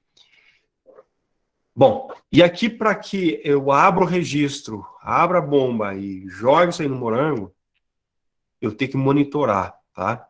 Ver se essa solução nutritiva ela está entre 5,5 e 6,5, no que diz respeito aí ao pH. E se a condutividade eletrolítica está entre 1,2 a 1,7, tá? Normalmente, condutividades maiores são para dias frios, inverno. Condutividades menores são para dias mais quentes, né? E períodos produtivos aí, tá? Então, a gente sempre utiliza desse monitoramento e dessa observação, né? Tá? E aqui, por exemplo, as mensurações, né, para mostrar para vocês, né, a fase inicial é uma quantidade, né, de nutrientes que ela precisa, que o morango precisa. A fase de frutificação é outro volume, né, de nutrientes que ela necessita. Então, por exemplo, o amônio precisa de muito menos, porque senão o morango fica muito mole, né, com muito amônio. Então, eu abaixo bastante o amônio, eu utilizo um pouquinho mais de nitrogênio, mas o nitrato, mas eu abaixo o amônio, tá? Eu aumento um pouquinho do potássio, tá? Eu diminuo um pouquinho do fósforo, tá? Então isso aqui é na fase de frutificação, eu posso aumentar um pouquinho a condutividade eletrolítica, tá? Então tá aqui novamente, aqui, ó, fertilizantes para 1.000 litros, né? O que eu vou utilizar para 1.000 litros? Tá aqui uma receitinha inicial, né? Ok? Aqui é outra receita, né? Para 1.000 litros de água, substrato com 5,2 ou 5,5. Aqui é toda uma receitinha de bolo que a gente vai trabalhando, vai ajustando para uma boa produtividade. Aqui como que injeta, a gente já falou, né, do Ventura aqui do lado, da bomba injetora, né, eu posso utilizar o Ventura como uma bomba injetora, né, para fazer essa mensuração. E aqui, o gotejador, quanto que eu vou gotejar, né? De 1 a 4 litros é o volume. Normalmente eu utilizo de 5 a 15 minutos, como já foi falado aí, e devo atingir no mínimo aí 150 ml de solução nutritiva por planta. E no máximo 350 ml, tá? Não devo ter medo de irrigar essa planta, devo irrigar. Tem que irrigar bastante mesmo, tem que irrigar, fazer irrigar. Por exemplo, né, o cálcio é fluxo de massa, então tem que irrigar bastante para o cálcio entrar nessa planta, né? E eu tenho como trabalhar o drenado, que pinga do substrato, né? Então, o que está pingando no substrato? Se for superior a 1,8 de quantidade eletrolítica, parece ser um pouco complicado, talvez não seja uma linguagem que vocês estão utilizando, mas é isso que a gente utiliza no campo, tá? E vocês, na região de vocês aí tem muita plantação aí de morango, então é interessante essas bases, né? Se sai, por exemplo, drenado acima de 1,8, é salinidade, a planta está sofrendo. Então esse drenado tem que sair de 1,0 a 1,6, que é o adequado. Se sair abaixo de 1,0, é déficit nutricional, está faltando nutriente na sua solução nutritiva, tá? Ok? Bom, e o modelo hoje no Brasil, ele está migrando de slab para calha, ou slab com coletor de nutrição, de solução nutritiva, tá? Porque essa solução nutritiva que passa pelo slab e cai no chão, já é um impacto ambiental muito grande na Europa, então eles não estão mais admitindo esse tipo de trabalho. Vamos só pensar o seguinte, se eu tenho 10 gotejadores, tá, por slab, vamos pensar dessa forma, 10 gotejadores por slab, uma vazão de 1,3 litros por hora, eu teria aí 13,5 litros por slab, né? Se eu dividir 13,5 por 60 minutos, eu tenho 0,225 litros por slab, né? Vezes 5 minutos, eu tenho 1,125 litros por slab. Vamos pensar que eu faço 3 fertirrigações por dia, eu teria aí 3,375 litros de slab. Veja só a quantidade. Isso, se eu pensasse assim, em uma estufa de 50 por 5, com 400 slabs mais ou menos, 2.000 a 3.200 plantas, tá? Ou eu tivesse 5 abrigos de 2.000 slabs, né? 14.000 plantas, eu teria 2.000 litros descartados diariamente, tá? 485 metros cúbicos de água, tá? Ou 1.250 metros cúbicos, tá? Isso daria 5,3 milhões de litros hectare ano de solução e água descartados. Qual que é a solução, então? A solução é isso aqui que a gente está fazendo, ó. Coletar o drenado, que não caia na estufa, não cai embaixo a água, não cai embaixo a solução nutritiva. Coleta o drenado e coloca numa caixa, e esse drenado, solução nutritiva, é utilizado em pastagem, utilizado em outra área, tá? Isso é uma vantagem, tá? E aqui a gente tem um sistema de comparação, né? Sistema aberto, sistema de slab normal. Sistema fechado é esse que coleta a solução, tá? A gente tem um ganho de energia, né? Um ganho muito interessante ambiental, um ganho de sustentabilidade, um ganho de produção muito interessante, tá? Por que a gente se preocupa muito com a nutrição? Olha só, porque a nutrição ela é uma das principais fatores de limitação da produtividade, tá? É o principal fator de limitação. Okay? Então, adubação, manejo nutricional, fertilidade, olha só. É uma das maiores limitações que nós temos. E para diminuir essa limitação, já chegando ao final, nós temos aqui uma base de como entender tudo isso, né? Através de uma análise foliar, tá? Aqui nós temos uma análise foliar, tá, do Caminho Real, Alba e Sandes, que são cultivares, né, de morango, tá? E aqui é um limite, né, inferior ou superior, o que seria adequado, né, que tivesse, tá? Então aqui nós temos o que tem realmente de uma análise foliar e aqui o que seria adequado. Então a gente verifica, né, que o Caminho Real, por exemplo, está abaixo do adequado.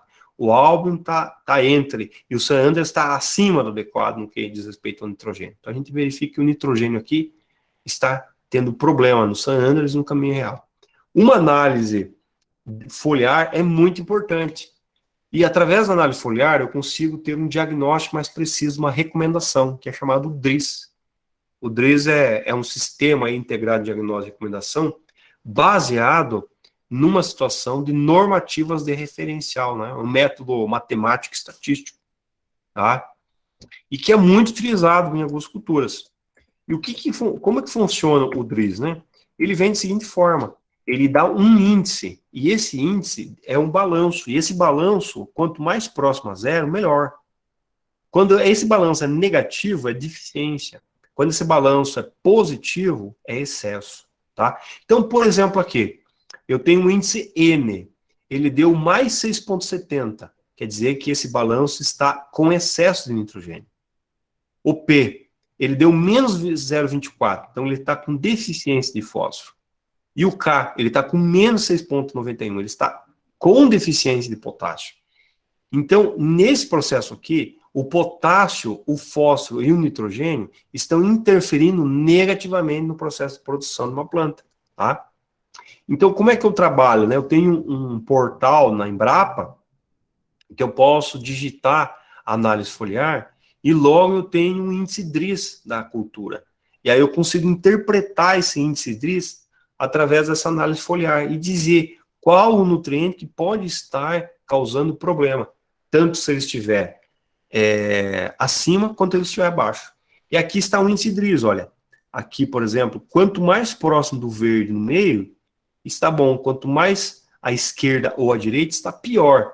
Sendo que a esquerda, deficiência, a direita, excesso. Então, nós temos aqui, por exemplo, o nitrogênio em deficiência, o enxofre em deficiência, o manganês em deficiência, o boro em excesso, tá? Isso tudo vai causar um desequilíbrio nutricional na planta, tá?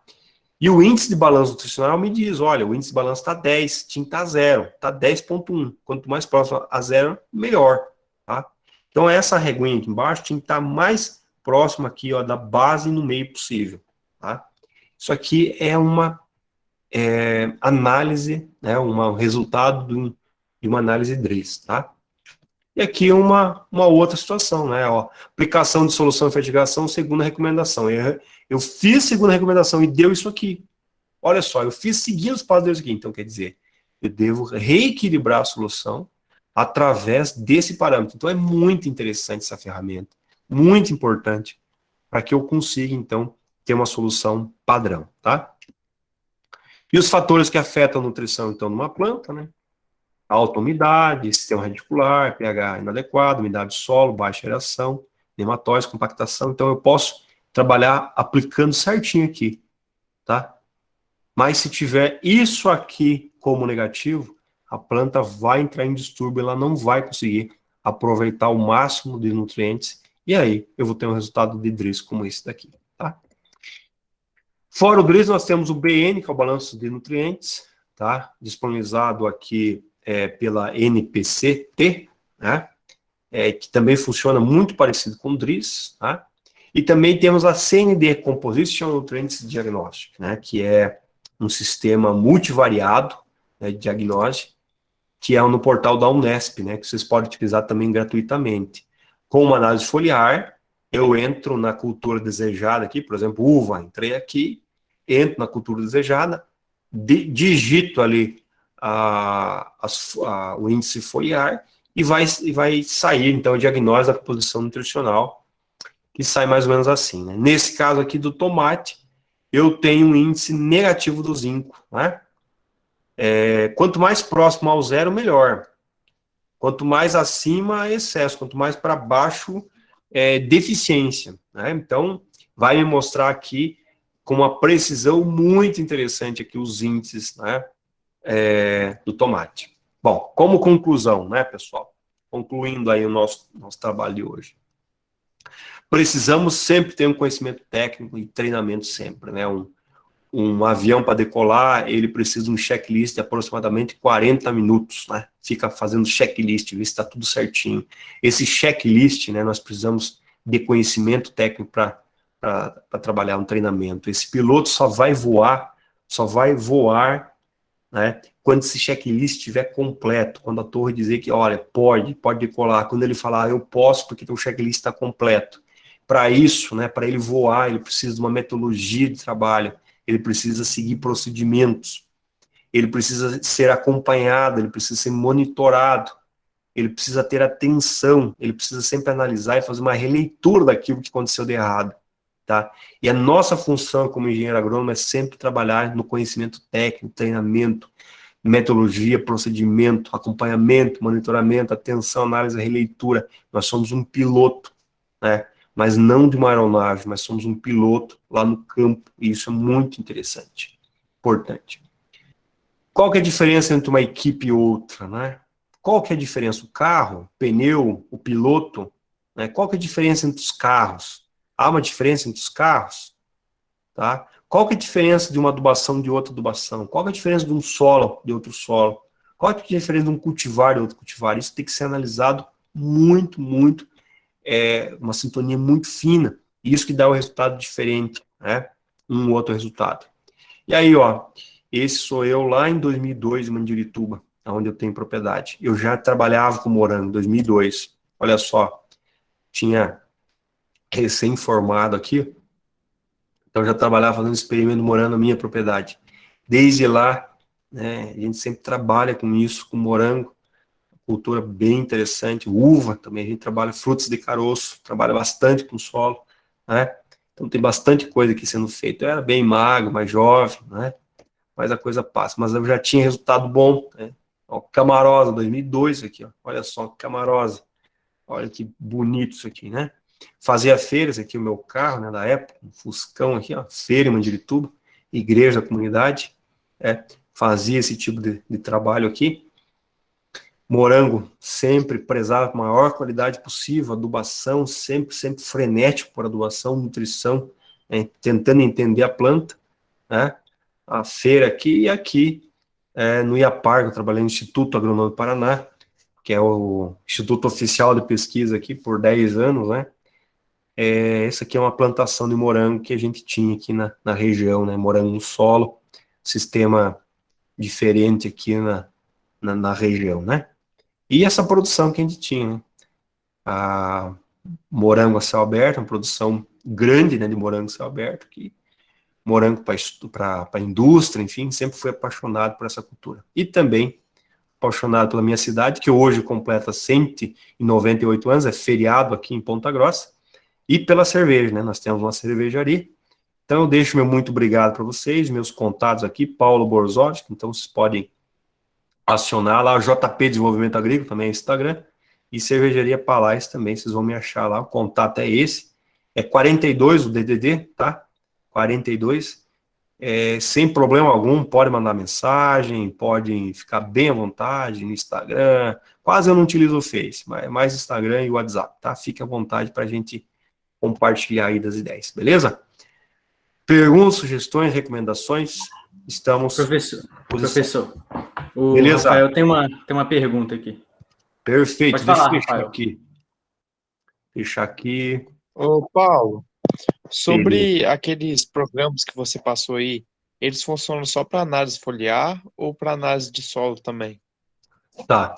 Aqueles softwares ali, Rafael, que você perguntou, e que nós mostramos ali, eles servem para análise foliar, tá? Então, alguns eu não apresentei aqui, alguns, porque o intuito maior foi a fertirrigação. Mas nós temos alguns para solos, tá? Eu posso verificar e te passar. Mas esses são para análise foliar. Esses três ali são bem bacana. Está na página da Embrapa, né? É livre, não é são softwares livres aí. Mas também tem laboratórios que quando você manda análise foliar, você já pode pedir análise DRIS ou a CND. Isso vai depender do laboratório que ele faz. Por exemplo, aqui em Londrina, aqui no Paraná, tem um laboratório chamado Laborsolo, onde a gente utiliza fazer com esse laboratório, porque esse laboratório, ele já faz análise DRIS, tá? Então, por exemplo, eu solicito análise foliar de morango, e ele já me dá análise DRIS, né, desse morango, tá? Então, às vezes o laboratório que você vai solicitar a amostra, ele já faz essa análise. Se não faz, você pode pegar a análise da folha, entrar na página do DRIS da Embrapa e fazer por lá, tá? Ou da CND da Unesp, tá bom? Ô, professor, tinha outra dúvida na parte de nutrição de morango. Você analisa só a análise foliar ou vocês fazem análise de solo também? Ok, Rafael. Então, quando a gente trabalha com produtores de morango em solo, nós fazemos análise do solo, e fazemos a nutrição baseado na análise do solo, e sempre Fazemos a análise foliar, tá? É assim, é de premissa, sabe? É uma premissa nossa, trabalhar com análise de solo e foliar. Vocês aí, como futuros agrônomos, vocês têm que realmente colocar na cabeça do agricultor que é muito importante eles trabalharem com as análises, tá? É o mínimo que a gente precisa, é de uma análise de solo, uma vez por ano, no mínimo, e uma análise foliar.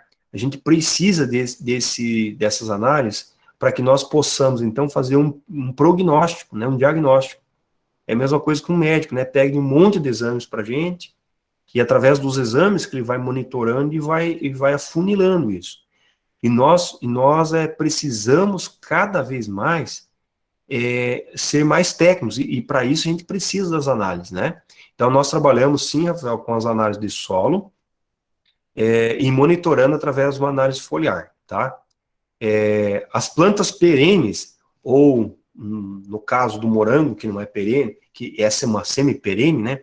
Ela dá mais possibilidade de você trabalhar isso ao longo da cultura, porque ela vai produzindo, e você vai colhendo, e você vai vendo a análise, e vai produzindo, diferente de uma soja, por exemplo, que a análise foliar tem que ser coletada na floração. E quando você volta com essa análise foliar, já passou o tempo de você aplicar. Então, só vai servir para outro ano. No morango, na uva, na fruticultura, não. Eu vou analisando o foliar e vou aplicando ao longo da produção, tá? Eu tenho como melhorar isso ao longo da produção, tá? Entendido, professor. Esses programas, vamos botar assim, porque pelo menos na cafeicultura eu vejo que, dependendo da época do estágio do café, você tem diferença vamos botar assim, nos teores foliares da planta, né? No Certo, morango também certo. tem essa variação? Tem essa variação, tá? Principalmente em duas principais fases, né? No café pode ser mais fases até. Eu não conheço a cultura do café, eu, na verdade, só estudei na universidade, porque aqui na nossa região, o norte tem um pouquinho de café, então quase que os estudos de café são bem restritos. Eu acredito que tenha mais fases, mas no morango são duas fases principais, a fase vegetativa e a fase reprodutiva, tá? Então, é bem definido isso. Então, para a fase reprodutiva, a gente tem uma concentração de nutrientes, na fase vegetativa outra. Então, definindo bem essa fase, nós conseguimos ajustar uma adubação no padrão, né? Mas isso que você falou é bastante importante. Nas perenes, isso é bem significativo. Você tem que trabalhar com as fases definidas aí. Bem interessante essa pergunta. Da minha parte, é só isso mesmo. Muito obrigado aí, professor, pela Beleza, palestra. Aprendi muito com obrigado, você. obrigado. Aqui tem uma pergunta, Edson. Não sei se vai ler, eu posso ler. Professor, se quiser eu leio para você. Tem duas perguntas aqui no chat. Beleza, vamos lá. Paulo, eu posso afirmar então que o uso adequado do sistema de irrigação é um método alternativo de prevenir botrites? Tá, o botrite é um problema grande do morango, né? Principalmente pós-colheita, né? Então, o botrite é aquele fungo, não é? Aquele fungo tradicional do morango. Por exemplo, você deixa o morango na geladeira ou fora da geladeira, deixa alguns dias ali, ele começa a fungar, né? Esse fungo cinzento, né? Essa massa de fungo que a gente visualiza é o botrites. É um dos maiores problemas hoje na pós-colheita e até mesmo na lavoura do morango, tá? A primeira coisa, então, Jefferson, assim, que muito importante é cultivares resistentes, tá, ao botrites. Então, a gente tem no mercado hoje alguns cultivares que resistem mais ao botrites, tá? Essa é a primeira parte. A segunda parte é você trabalhar com uma fertirrigação bem balanceada, principalmente o nitrogênio. O excesso de nitrogênio vai causar um aparecimento em maior proporção do botrites, tá? Então, o excesso de nitrogênio na frutificação, principalmente o amônio, excesso de amônio na composição aí da fertilização, vai causar um botrites. Então, não adianta eu aplicar nitrogênio sem saber qual que é o nitrogênio que estou aplicando, se é na forma amoniacal ou nitrato. Isso é muito importante para o morango. Então, sempre eu vou prezar na fase de frutificação o nitrogênio na forma de nitrato e diminuir ao máximo o amônio. O amônio eu vou precisar, porque o amônio ele faz funções diferentes na planta do que o nitrato, tá? É nitrogênio igual, mas as funções do nitrato e amônio na planta são diferentes, tá? Então, isso é bem interessante para vocês que vão trabalhar diretamente no campo, com fruticultura, enfim, na fruticultura faz uma diferença muito grande. Então, quando eu trabalho um sistema de fertirrigação bem trabalhado, com nitrogênio, principalmente o nitrogênio, né, ele vai sim ajudar a diminuir o botrytis.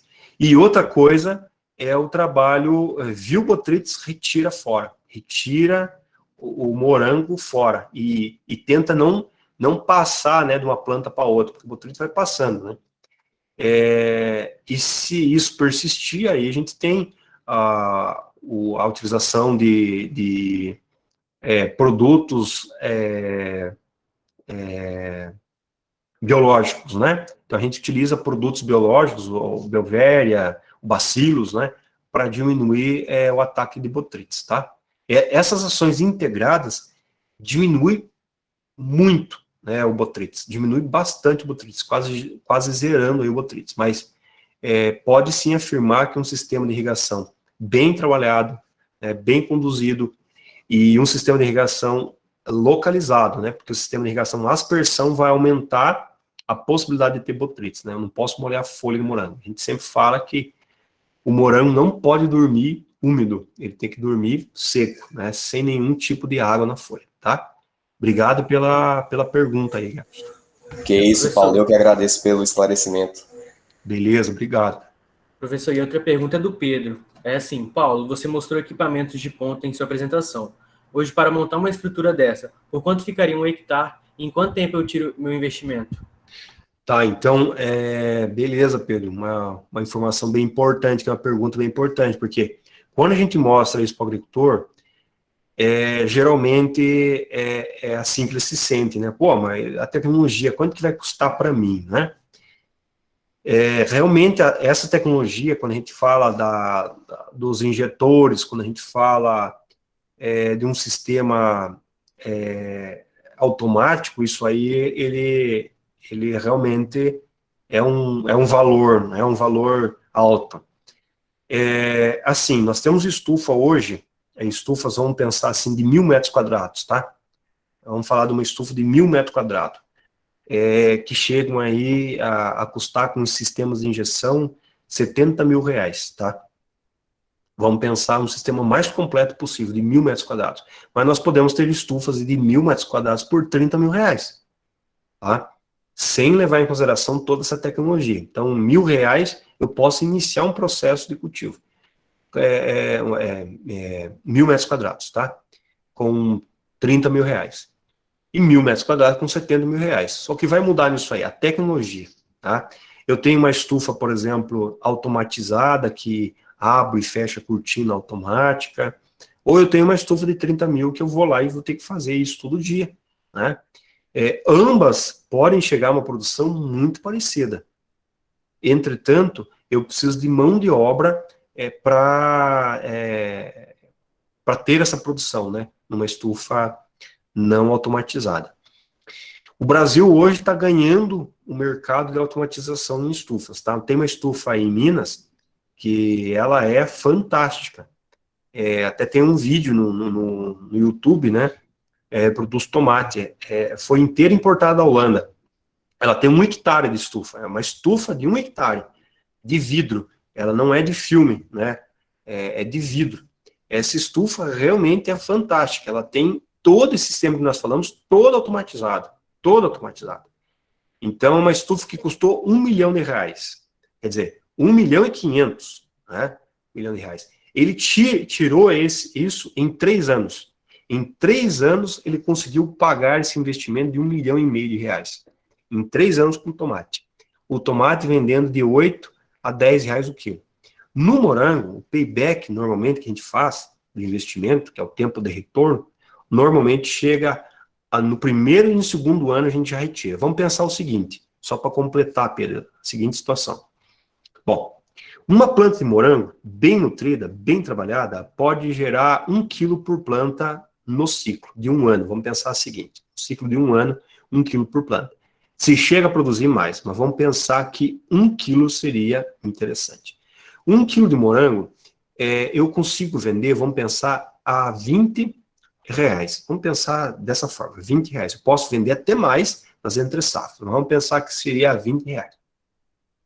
Bom, se eu tenho 1.000 plantas de morango, né? Tá? Se eu tenho 1.000 plantas de morango, eu tenho 1.000 quilos.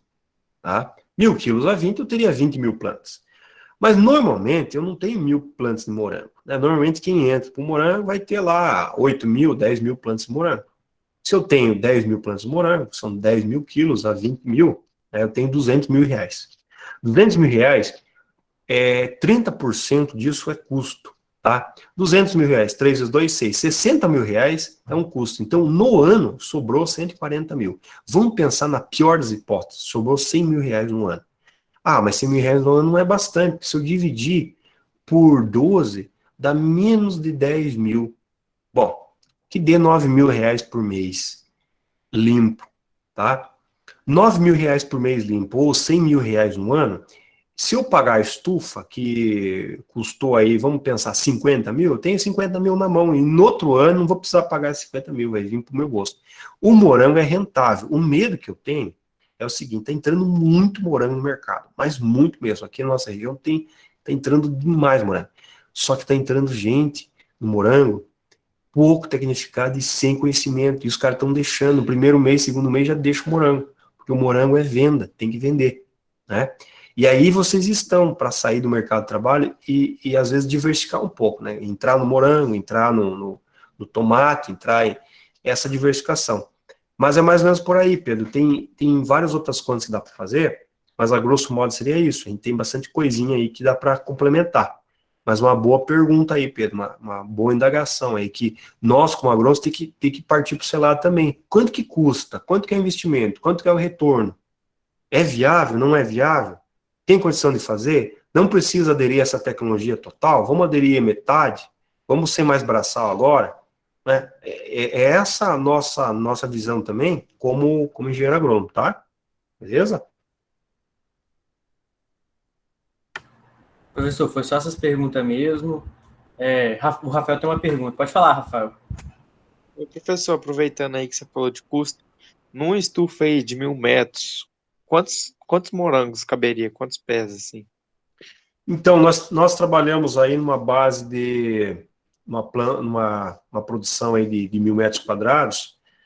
Isso vai variar, viu, Rafael, da cultivar, vai variar do estilo da estufa, né? Mas aproximadamente a gente pode colocar, sem sombra de dúvidas, aí, mais 6, 7 mil mudas aí sem problema algum, tá? Tem uns processos mais adensados que a gente pode trabalhar, tá?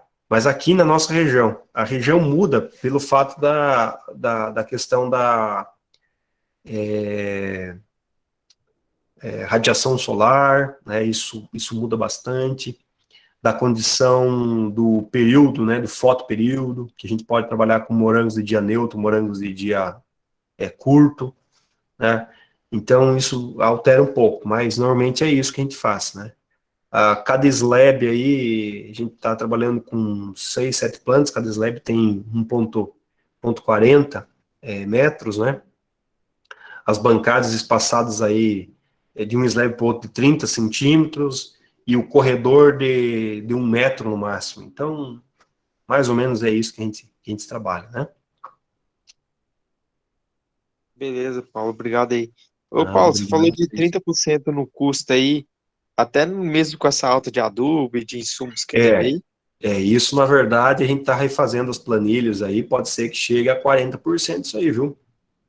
Porque subiu o plástico subiu demais, e plástico é tubulação, é cano, enfim, subiu a adubação, o adubo está muito caro, né?